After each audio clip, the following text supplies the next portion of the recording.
¿Te suenan familiares frases como no me tienen en cuenta o yo no sirvo para eso o por más que me esfuerzo no logro llenar sus expectativas? En el episodio de hoy compartiré contigo algunos aspectos que te permitan identificar una desvalorización y cómo se refleja esta en el cuerpo físico. Soy Claudia Jiménez y este es el podcast El Camino para Crear. El Camino para Crear. Un viaje hacia el reencuentro con el ser.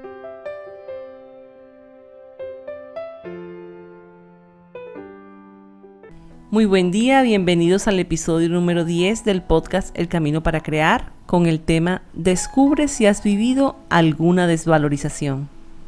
Es posible que al escuchar la palabra desvalorización no resuene en ti porque salta a tu consciente y dice yo sí me valoro.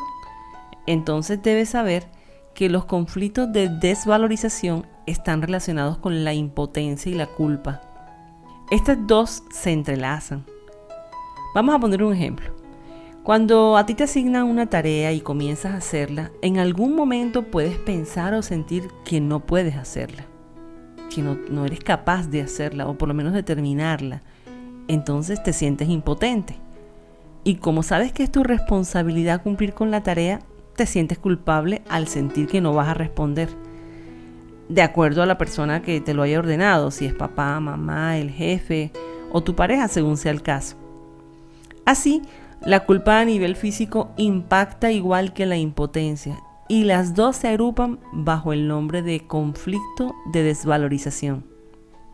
Hoy te invito a que reflexiones todo lo que escuches a continuación en el episodio de hoy y sientas en qué te sientes identificado, para que al tomar conciencia puedas hacer las transformaciones necesarias. Es posible que te encuentres identificado con una frase o al descubrir que un síntoma o una enfermedad que has presentado o presentas tiene relación con una desvalorización. Cuando una persona vive un conflicto de desvalorización, se debate entre dos extremos. O se siente omnipotente o se siente anulado. El sentirse omnipotente es como si mirara a los demás por encima del hombro. Y es una característica típica en un dictador, porque no se atreve a mirar su propia desvalorización. Y está tan desvalorizado que le cuesta aceptar que lo cuestione. Bajo ninguna circunstancia permite que alguien lo cuestione. Y puede llegar a ser un gran manipulador, que humilla a los otros para sentirse valorizado. Constantemente una persona que está en una desvalorización está entre la grandeza y la culpa. Se siente culpable porque él se creó omnipotente e infalible y al equivocarse, como lo produjo él, la equivocación, le produce culpa por haber fallado. Y fácilmente pasa de un extremo a otro. Ese tipo de personas confunden la desvalorización con la humildad. Por ejemplo, cuando se le reconoce alguna gestión que hizo, por dentro se alegra y por fuera es como si no le importara, porque cree que el hecho de no importarle es como si eso tradujera en humildad. Incluso creen que cuando las cosas les salen bien fue porque tuvieron suerte o porque era muy fácil. Y eso se debe a que les cuesta reconocer sus talentos o habilidades y que lo que ha hecho la persona tiene valor. Cuando en realidad la humildad es reconocer tanto sus defectos como sus fortalezas, sus incompetencias como sus competencias. Es reconocer que nos equivocamos, que nos falta aprender muchas cosas y a la vez es reconocer que en algunos aspectos tenemos una gran capacidad de comprensión. Es decir, que ser humildes es reconocer todo el conjunto. Y cuando una persona que está desvalorizada escucha que otra persona en algún momento habla de sus competencias, por ejemplo, no, yo soy capaz de hacer esto, internamente lo toma como orgullo o prepotencia de esa otra persona. Solo hasta que salga de la desvalorización podrá reconocer ambas caras de la moneda y poder avanzar.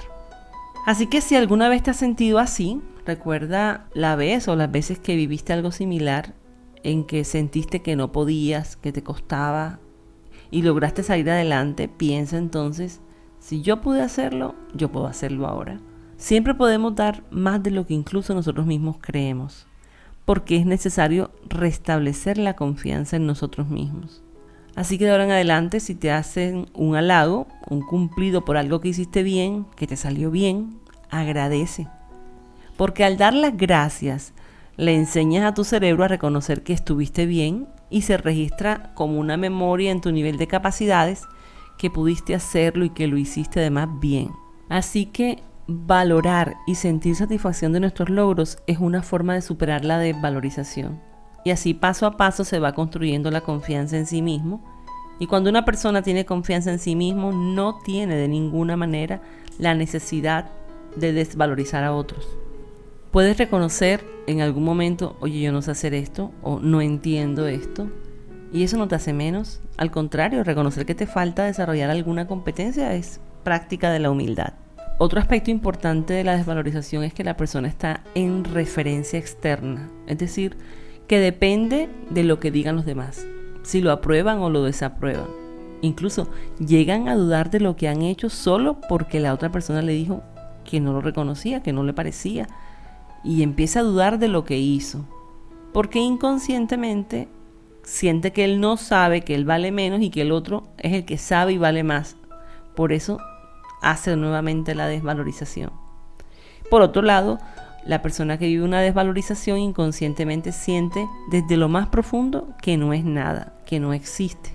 Entonces, como cree que no es nada y no existe, va a tener la necesidad de existir. Y una de las formas o estrategias que utiliza es volverse indispensable para los otros. Y como es indispensable para otros, entonces tiene valor y genera la creencia que solamente puedo existir si soy útil para los otros.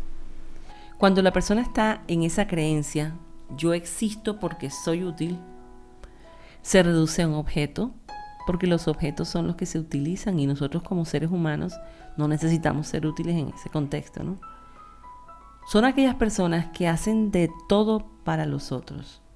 Casi que no han terminado de pedir algo cuando ya se está ofreciendo y por momentos cuando internamente tienen alguna necesidad y no reciben la atención que para ellos merecen, se sienten utilizados y eso les genera frustración. Pero al mismo tiempo vuelve esa creencia de que no soy nadie y solo existo si soy útil y empieza el círculo vicioso. Hasta ahora hemos revisado algunos aspectos de la desvalorización que se ven reflejados en los comportamientos o en las capacidades de las personas. Pero quiero compartirles que la desvalorización se expresa mucho más allá que en solo los comportamientos. También se expresa a nivel del cuerpo físico. Y aquí esto me hace recordar que alguna vez alguien me preguntó que si yo era psicóloga por los temas que trataba en los podcasts y en el blog. Y yo le explicaba que no, que yo me formé a nivel universitario como médica. Y que desde mi pregrado yo sentía que lo que me enseñaban en la academia no era suficiente para comprender la enfermedad y ayudar a las personas a sanar. Y fueron varias veces en que me sentí impotente y culpable por no tener las herramientas suficientes para ayudar a alguna persona que pedía ayuda, fuera por una dolencia física, mental, emocional o espiritual. Y yo no sabía qué más ofrecerle, porque le había dado el tratamiento que me habían enseñado y aún así a veces no sanaba. En otras ocasiones remitía al paciente al especialista y con el nivel que el especialista tenía de conocimientos y experiencias, a veces tampoco sanaba. Entonces eso me cuestionaba mucho, porque cuando entramos a la facultad de medicina, erradamente pensamos que nos van a enseñar de todo. Y eso termina siendo una creencia que se ha propagado y hace que las personas crean que los médicos lo sabemos todo, por lo menos en el contexto de la salud y la enfermedad. Y pues en la universidad nos enseñan todo lo relacionado con el cuerpo físico, entre esas pues la anatomía, la histología, la fisiología, la embriología, la química, y desde el referente de lo que se considera como valores normales para el adecuado funcionamiento del cuerpo físico, nos enseñan las diversas enfermedades y tratamientos que desde la ciencia son los aprobados por los estudios que han hecho o que dicen que han hecho en otros casos, ¿no? Entonces, ante toda esa situación que yo viví durante el pregrado y recién graduada, surgía en mí una necesidad de espíritu de encontrar qué más hacer, qué más conocer, qué más saber, más allá de lo que me mostraban a simple vista. Y ese impulso me llevó a investigar en las diversas áreas del conocimiento para poder comprender el origen real de las enfermedades, que entre otras cosas se conocen diversas teorías sobre el origen de las mismas. Por ejemplo, desde la medicina alopática lo relacionan con la herencia genética, con el ataque, porque así lo llaman, de microorganismos como las bacterias, los virus o los hongos, o en otros casos por trastornos metabólicos, entre otras causas. O desde la medicina bioenergética, que se relaciona con alteraciones en la energía. Y pues hoy sabemos además que hay un componente mental, emocional, espiritual que tiene una gran influencia en el estado de salud de las personas. En la universidad nos enseñan algo de psicopatología, pero hasta ahí no nos enseñan específicamente cómo es que, por ejemplo, por un conflicto de desvalorización intelectual, alguien puede producir desde una cefalea, que es un dolor de cabeza muy fuerte, hasta un tumor cerebral. O que el niño o la niña que tiene piojos en la cabeza es porque también ha vivido una desvalorización intelectual. Y ahora que me escuchas decir esto, recuerda si en tu infancia, en alguna época o con frecuencia tenías piojos en la cabeza. Y recuerda cuántas veces pensaste o dijiste, yo no soy inteligente, o no sirvo para eso, o voy a perder el año. Quizás porque te lo decían con frecuencia, incluso te podían decir, te faltan 2 dedos de frente, como una manera de decir que te faltaba inteligencia. Y tú te lo creíste. Te podrá parecer extraño o irracional el tema de los piojos, porque desde la razón podemos decir, ay, me vas a salir con ese cuento ahora. Eso se le pegaban los piojos porque fulanita tenía piojos. Eso en la razón podría ser. El punto es, ¿por qué no tenían piojos el total de los estudiantes en el mismo salón, incluida la profesora? ¿O todos los hermanos en una misma casa? Y la respuesta es porque solo tenían piojos los que vivían una desvalorización intelectual. Ahora quiero explicarte cuál es el sentido biológico de esos piojitos.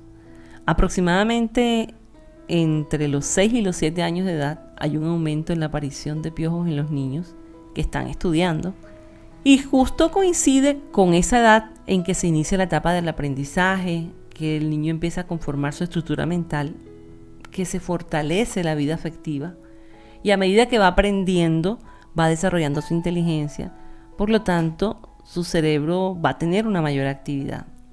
Durante los procesos de aprendizaje se requiere un consumo de energía de aproximadamente el 20% del consumo energético del cuerpo, y una de las principales fuentes de energía es la glucosa. Además, todo debe hacerse en presencia del oxígeno.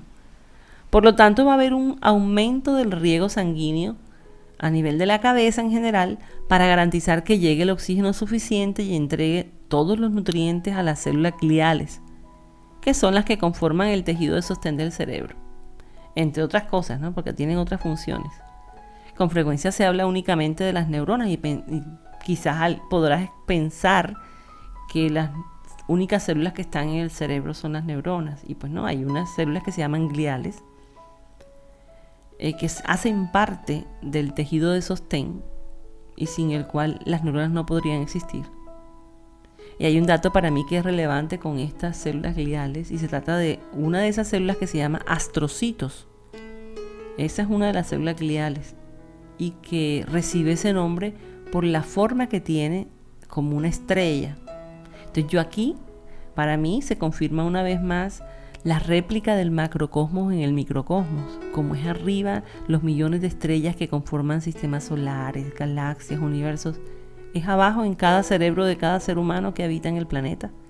Esas estrellas llamadas astrocitos forman un sistema con las neuronas para nutrirlas, para protegerlas, para darle sostén, tal como lo ha sido hasta ahora para la humanidad la ayuda permanente de los hombres de las estrellas, para sustentar este gran universo que habita en cada ser humano de este planeta. Se ha estimado que un astrocito puede estar relacionado con hasta miles de sinapsis. Y ahora, aterrizando la nave nuevamente en los piojos, estos parásitos se alimentan exclusivamente de sangre. Así que cuando un niño de 6 o 7 años está aprendiendo a leer, a escribir, eso lo lleva a tener una gran presión por sacar buenas notas, porque la letra se vea bien, porque si a la mamá o a la profesora no le gusta y lo hace repetir, en fin, una cantidad de cosas. Y si en algún momento tiene alguna dificultad en el proceso de aprendizaje, biológicamente incrementa el riego sanguíneo a nivel de su cabeza para poder aprender más. Y es más propenso a recibir piojos porque al chuparle la sangre, ellos descongestionan un poco la cabeza. Ahora, no todos los niños entre esas edades van a tener piojos. Los niños que tienen ese conflicto de desvalorización intelectual lo tendrán. O en cualquier otra edad lo podrían tener siempre que tengan el conflicto de desvalorización intelectual. Es posible que tú no tuvieras piojos en la cabeza, pero pensabas o sentías que tenías que pensar 10 veces más que los otros para ser inteligente. Por eso no hay mejor medicamento antipiojos que valorar intelectualmente a nuestros hijos. Porque no es solo decirle, tú eres inteligente, tú aprendes fácilmente, sino que cuando te refieres a él o a ella, con tu pareja, con tu familia, con los amigos o con los vecinos, lo hagas en términos de valorización. De ninguna manera desvalorizándolo intelectualmente. Por ejemplo, yo he escuchado cuando dicen, ay, fulanito no ve, ese es malo para las matemáticas, ese es bruto, o cosas por el estilo. Aunque el niño no esté allí cerca escuchando, es una información que tú como mamá o papá le estás pasando inconscientemente y termina viviéndolo como una desvalorización intelectual. Otra forma de sentirse desvalorizado intelectualmente es cuando, por ejemplo, un profesional del área que sea, después de haber estudiado 4, 8, 10 años o más, con posgrados, maestrías, doctorados, etc., vive una desvalorización intelectual escondida, porque inconscientemente siente que los que estudiaron otra profesión son más valiosos, porque, entre comillas, saben más.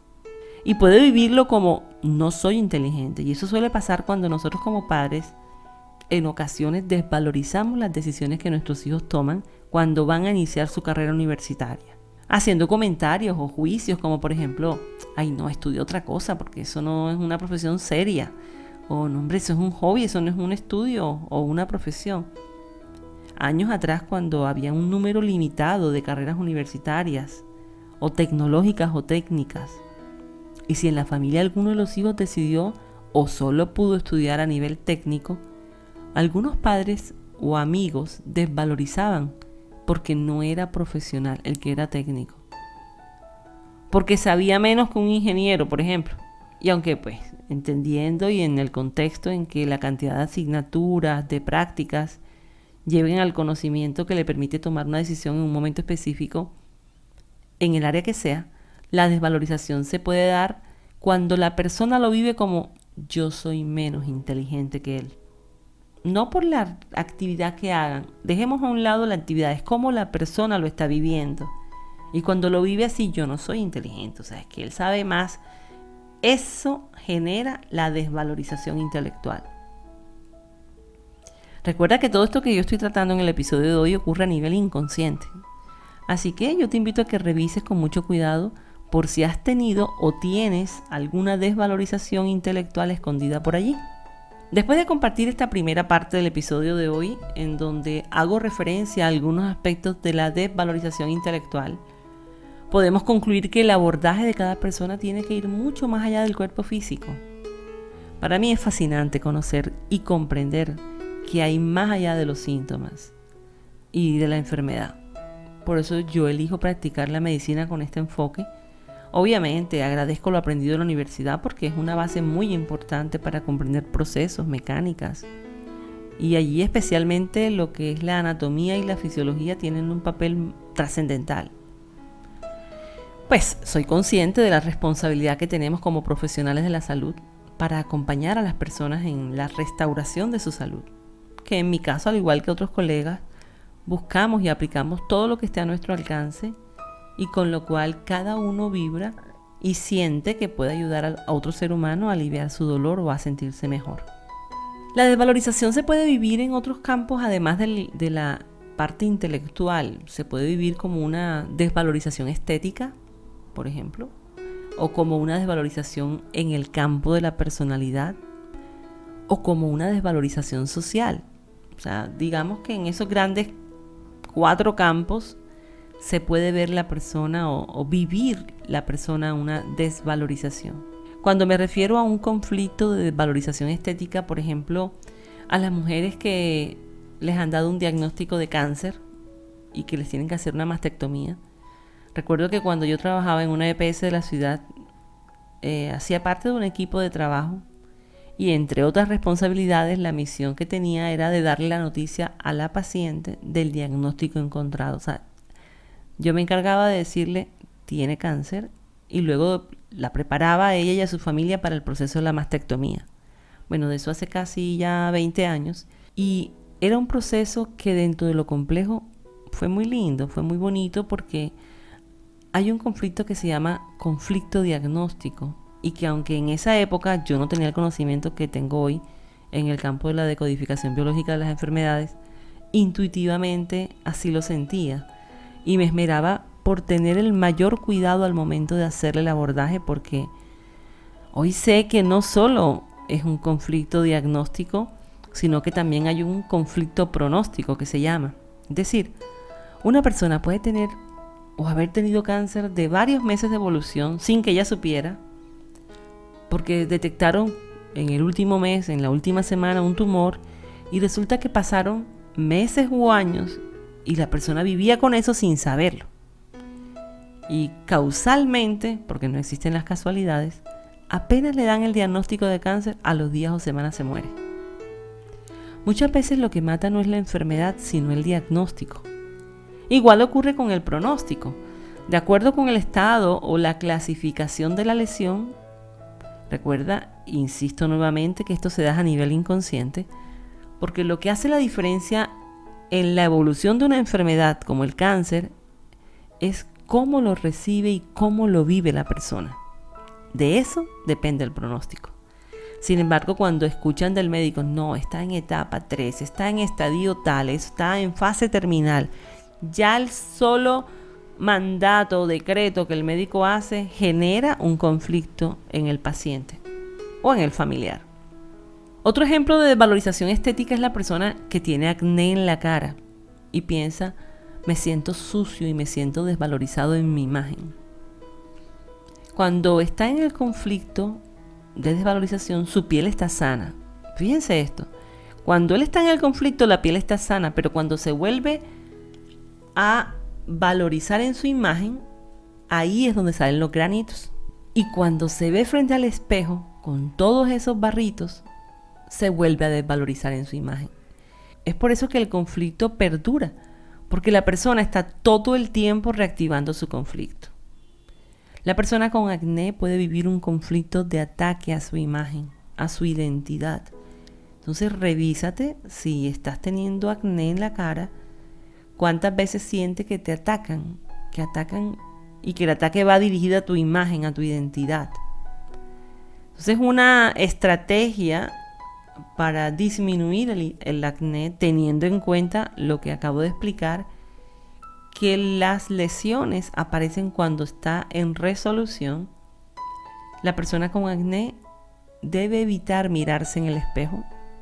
De manera similar ocurre con la obesidad, que aunque tiene que ver con un conflicto de abandono o tener la sensación de peligro, de agresión, acumula grasa, porque la grasa es como un escudo protector, especialmente el abdominal, porque protege del frío, protege de los golpes.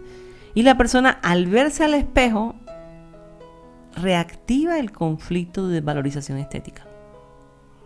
Entonces ahí hay un ejercicio que hacer con el espejo. Mirarnos desnudos frente al espejo y experimentar qué sensaciones hay en nosotros de aprobación, de aceptación o de desvalorización, que en este caso entra en el campo de la estética. En una desvalorización estética la persona se expresa como yo soy feo porque soy muy bajito, o porque tengo una nariz grande, o porque soy muy gordo, o soy muy flaco. Y hay una inconformidad con el cuerpo físico. Incluso estamos tan acostumbrados a estar en inconformidad con el cuerpo físico que a veces alguna persona que tenga sus condiciones físicas, sus características físicas por morfología, y se hacen juicios cuando pasa la persona y dice, uy, no, esa persona tiene personalidad de salir hacia la calle porque tiene X característica en su cuerpo físico. ¿Cuántas veces has escuchado o tú mismo has dicho frases como esa? Entonces, sencillamente la persona se pone las sandalias, aunque tenga los dedos como los tenga, porque se acepta, se ama y le tiene sin cuidado lo que los otros opinen. Porque en ella no existe el conflicto de valorización, por lo menos estética, en lo que estamos hablando. Entonces, mucho cuidado con los juicios que hacemos. O en este caso estamos hablando de algo físico, pero cuando son comportamientos que la persona está teniendo, nosotros desconocemos la historia de la persona. Entonces, seamos prudentes y cautelosos al momento de emitir un juicio. Bueno, hay otro conflicto, retomando el tema de los 4 campos estos de la desvalorización. El otro es la desvalorización de la personalidad. Y la persona, cuando está en este conflicto, se expresa como: yo no me valoro o me desvalorizo porque soy muy iracundo, porque soy muy impulsivo, o porque lo que soy no es interesante, no despierto interés en nadie. Eso es una desvalorización relacionada con algún rasgo de su personalidad. Y la otra desvalorización es la social. La social, la persona se expresa como: yo no tengo un buen trabajo, o yo gano poco, o yo no tengo con quién salir. Eso me desvaloriza, me siento que valgo menos. Aquí, en la desvalorización social, se hace ampliamente a nivel de amigos, a nivel del trabajo, a nivel de la sociedad en general. En términos generales, vives una desvalorización cuando sientes que no te ven, cuando sientes que te ignoran, que tu palabra o tu opinión no es tenida en cuenta. O cuando, por más esfuerzo que haces, sientes que, como decimos coloquialmente, falta el centavo para el peso. O sea, que nunca das la talla o llenas las expectativas del otro por más que tú te esfuerzas.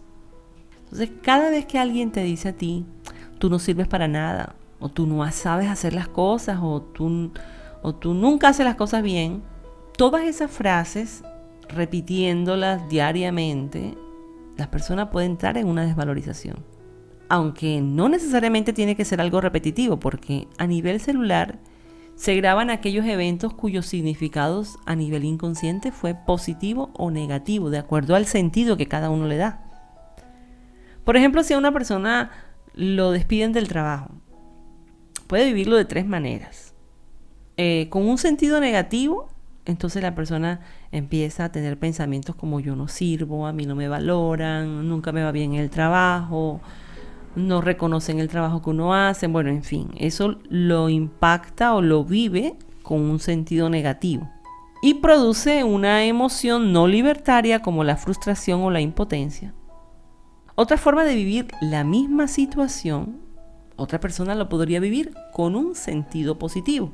Por ejemplo, una persona que estaba ya cansada, agotada, pero que estaba en ese trabajo y no se atrevía a renunciar, y de pronto terminan despidiéndolo, lo puede vivir como: uy, por fin me liberé y ahora tengo más tiempo para mí, para mi familia, ahora puedo iniciar aquel proyecto que tanto quería y no me atrevía a realizar.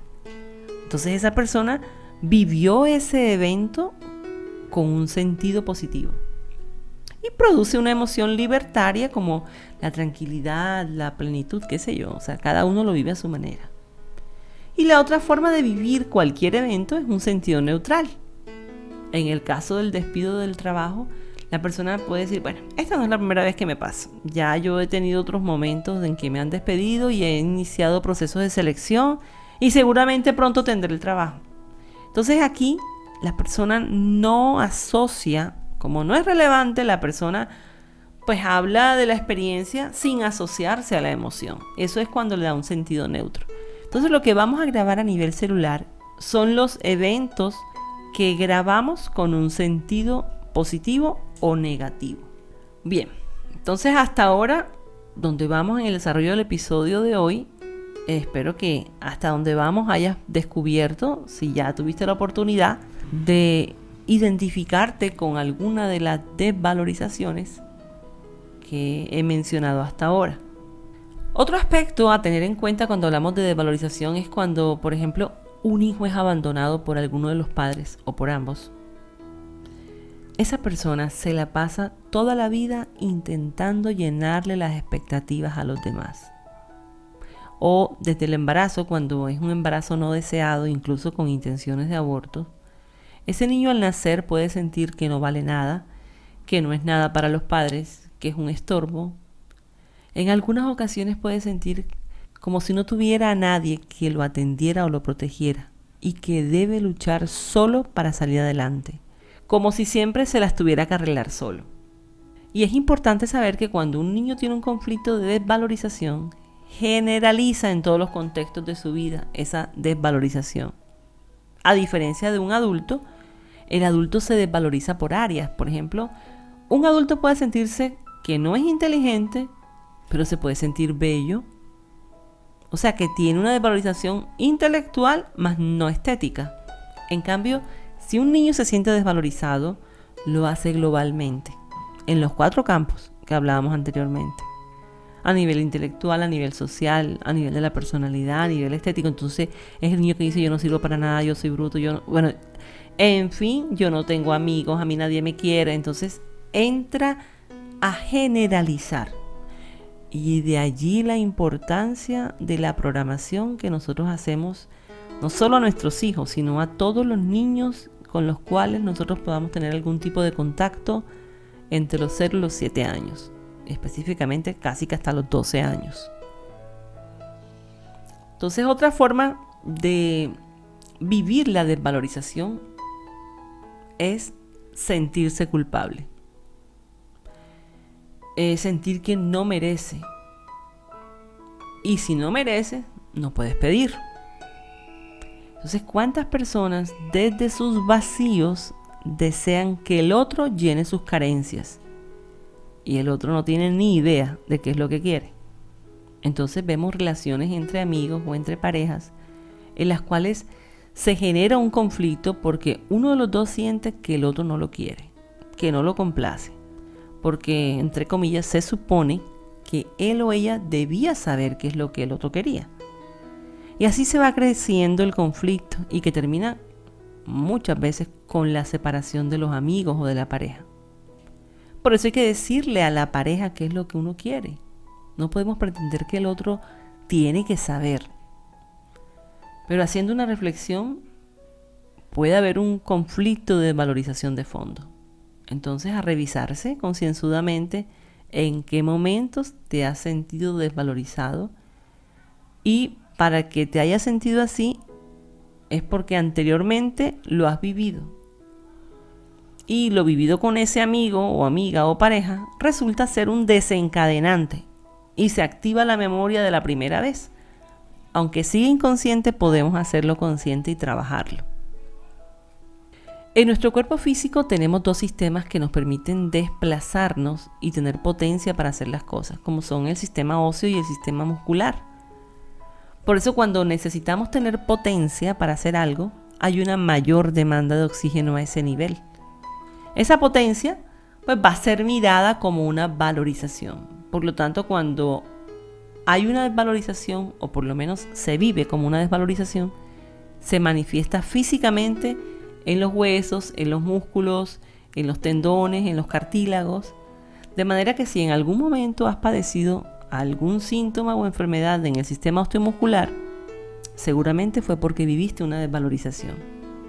Ahora yo te pregunto, ¿con qué frecuencia te has despertado en la noche con un calambre en la pantorrilla? Esos horribles que se te contrae esa pantorrilla y es el dolor y que no sabes qué hacer y saltas de la cama para buscar ayuda de cómo quitártelo.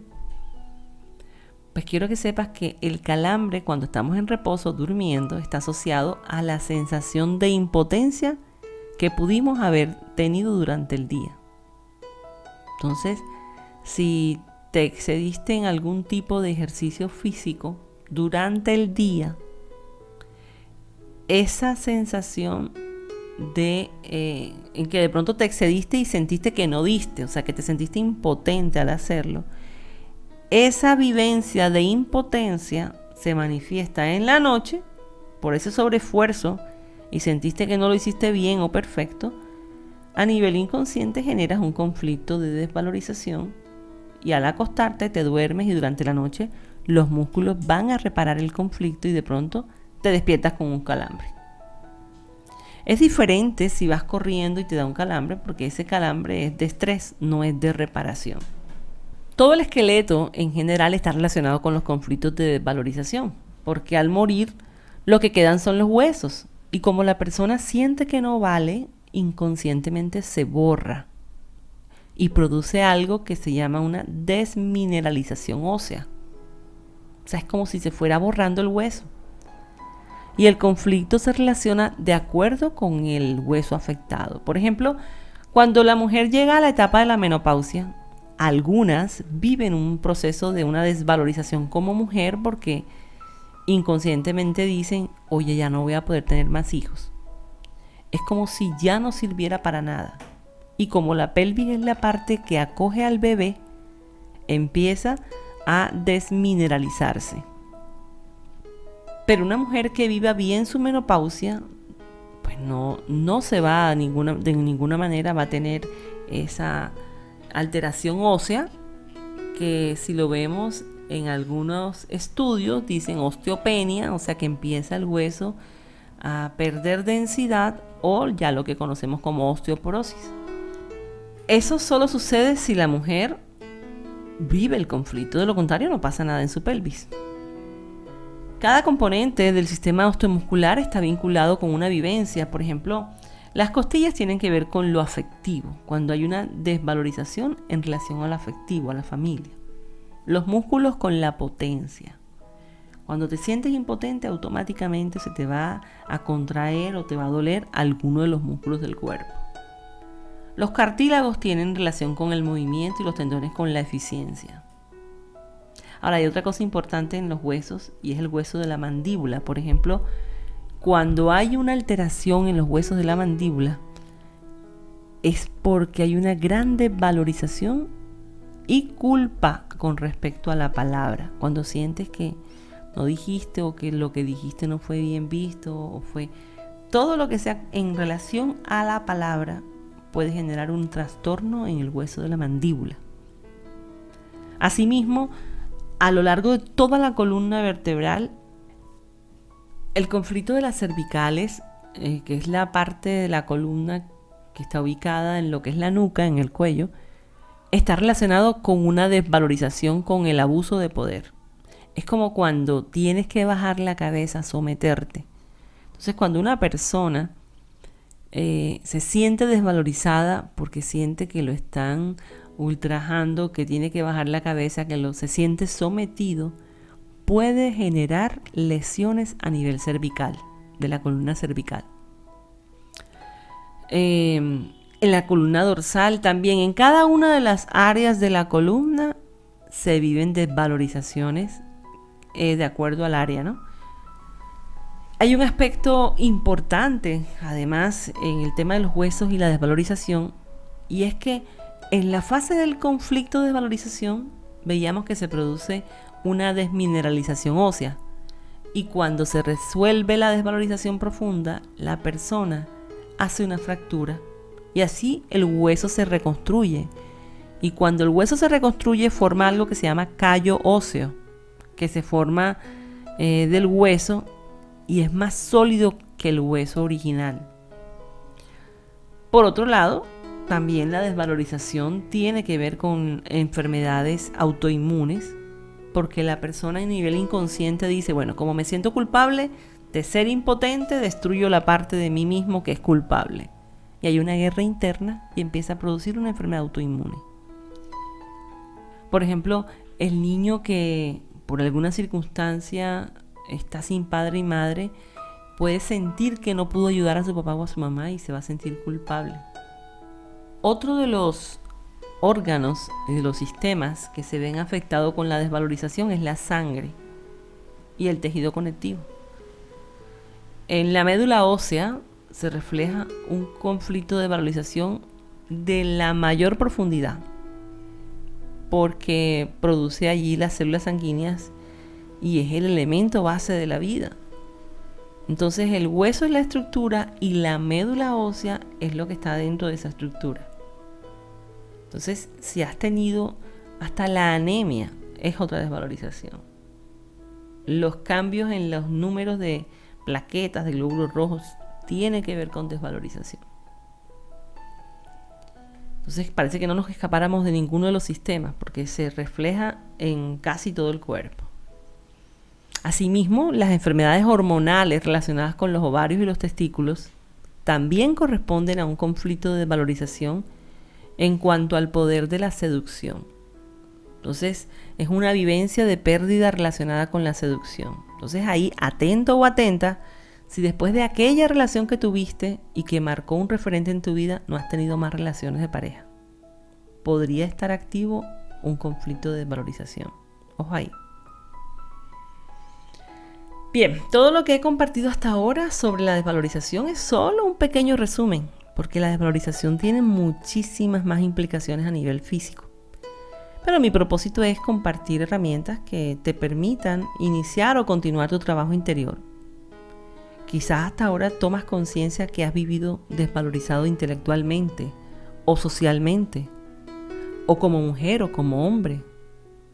O quizás has vivido alguna desvalorización estética o de tu personalidad. O hasta ahora tomas conciencia que el comportamiento que has tenido hasta hoy tiene relación con la forma como viviste el abandono de tu papá o de tu mamá. Suele pasar que queremos hacer transformaciones en nuestra vida y no sabemos por dónde empezar, porque vivimos las emociones de manera inconsciente, nos enganchamos emocionalmente o seguimos patrones de comportamiento y a veces cuando escuchamos una frase, una reflexión, nos vemos reflejados en ella y podemos sentir incluso como si nos estuvieran hablando exclusivamente a nosotros. O sea, como si yo te estuviera hablando exclusivamente a ti. Así que, ya para finalizar este episodio de hoy, quiero hablarte a ti. A ti especialmente que estás atravesando por esa situación en la que hasta ahora reconoces que te sientes desvalorizado. Como si no le importaras a esa persona que representa tanto para ti. A lo mejor esa persona sea alguno de tus padres, o para ti sea tu pareja o tu hijo, o alguien con quien sientes que tu voz no hace eco, que por más que te esfuerzas, sientes que no copia lo que dices. Sea quien sea la persona con la que tienes ese conflicto, recuerda que todo esto que estás viviendo es solo un conflicto. De ninguna manera corresponde a tu valor real, ni a tu esencia. Y esa es la ilusión de la desvalorización. Porque cuando no logras hacer algo, todos tus valores están puestos en eso. Pero ojo, no es por no saber hacer algo trivial como fritar un huevo, porque socialmente eso no tiene importancia. Es el sistema que controla todo que determina la importancia. Y es a lo que hoy le llaman tendencia, por ejemplo.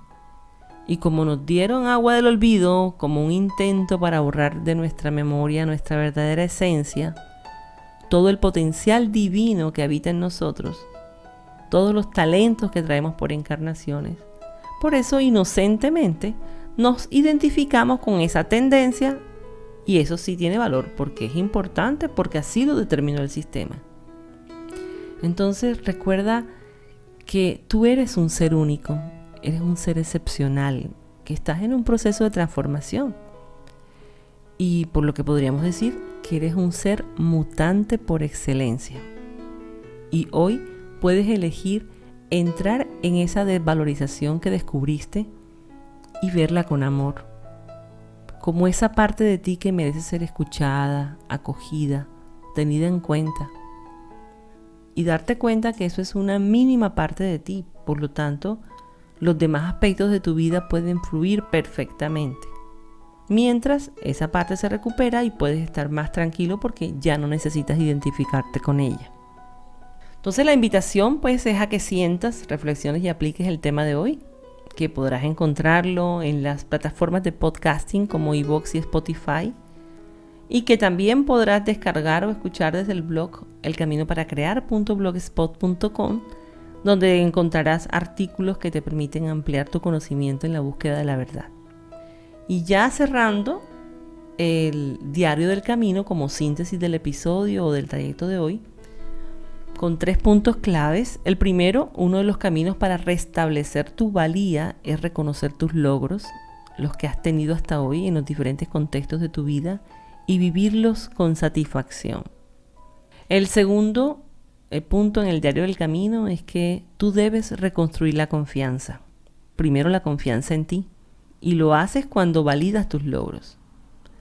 Luego la confianza en alguien más, sintiendo que si tú puedes, alguien puede venir en tu ayuda y darte esa mano que tanto anhelas. O sea, que nunca has estado solo. Y la confianza en la vida, que para mí es la confianza en el Supremo Creador, o como tú lo llames. Puedes elegir sentir su fuerza creadora y hacerte uno con él, y sacar desde él, esa fuerza él y ella interna, todo el valor, la valía, la potencia que tienes para vencer cualquier situación, por mínima o más grande que sea. Y el compromiso a partir de ahora es estar en revisión continua de lo que percibes y cómo lo vives, para que tomes conciencia y detectes oportunamente en caso de tener o de descubrir un conflicto de desvalorización. Que tengas un excelente día y hasta el próximo episodio o trayecto.